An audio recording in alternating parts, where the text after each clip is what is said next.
আমি অন্ধকারে একটা পাতা বিলবু গাছালে দাঁড়িয়ে থেকে বাড়ি পেতে সব শুনেছি মা। ঠিক করিস নি সাগর, যদি কেউ দেখে ফেলতো। একা যায়নি তো মা, ছিলেন সঙ্গে। সভায় এক করেছিল না? কিছুক্ষণ আগে মন্দিরে দেখলাম ছোট ঠাকুরকে একা পেয়ে নিজের অস্তিত্ব জাহির করতে করতে চলে গেল। শুনলাম সামনের মঙ্গলে অভিষেক। হ্যাঁ মা, তুমি ঠিকই শুনেছ, এই সামনের মঙ্গলে অভিষেক। তবে তবে তোমার কোনো ভাবনা নেই।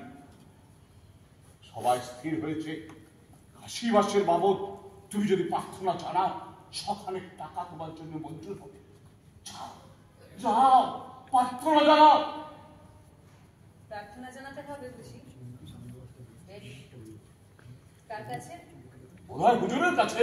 আর বাকিরা, যাদের সমস্ত কিছু চলে গেল, তাদের কি হবে? ভয় নেই মা, ভয় নেই। চিরকাল যা হয়ে আসছে তার বাইরে নতুন কিচ্ছু হবে না। এতদিন এতদিন তোরা যারা আপদে বিপদে মায়ের কাছে ছুটে ছুটে আসতিস, সেদেরকে মায়ের বোঝা বলে মানতিস, আজ তোরা একটাও করে ওই কাছারি বাড়ি গিয়ে হাজির হলি কেন? কেন বলতে পারো মা, কিসের জন্য? কার হুকুমের কথা বলছিস?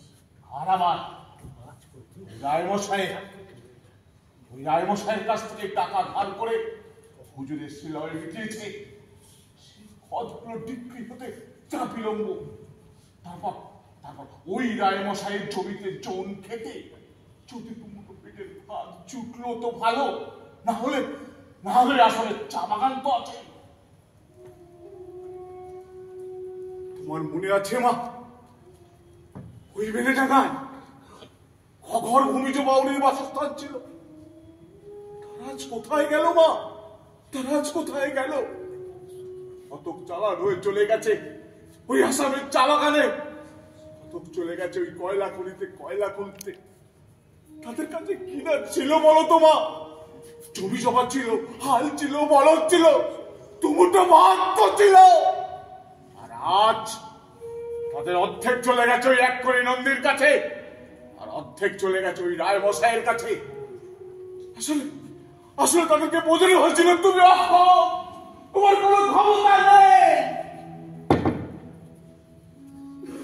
তোরা যারা দুবেলা এই মায়ের কাছে সাহায্য চাইতে আসতিস, সেই মায়ের বিরুদ্ধেই তোরা মন্ত্রণা করিস।